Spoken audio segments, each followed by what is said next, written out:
ఇదిగోండి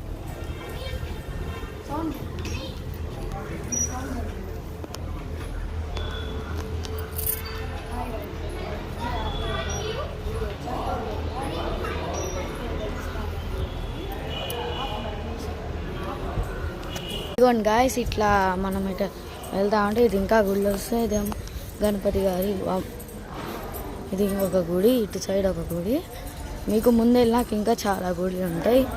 అటు సైడ్ ఇంకొక గుడి ఉంటుంది. ఒక్క నిమిషం నడుచుకుంటా వెళ్తూ ఉంటే ఇటు సైడ్ ఇంకొక గుడి వస్తుంది. ఇదేమో ఇంకా ఈ 2 గుడులు. ఇదేమో వినాయక స్వామి వారి గుడి. ఇటు సైడు ఇదేమో ఇంకొక రూటు. ఇదిగోండి, ఇటు వెళ్తే నవగ్రహాలు వస్తాయి. నవగ్రహాలు అమ్మవార్లు వాళ్ళు వస్తారు. ఇటు సైడ్ మీరు చూసుకుంటే ఇక్కడ ఒక అమ్మవారు ఉంటుంది. ఇటు సైడ్ ఏమో ఇది నరసింహస్వామి గుడి. అట్లా ఇటు సైడ్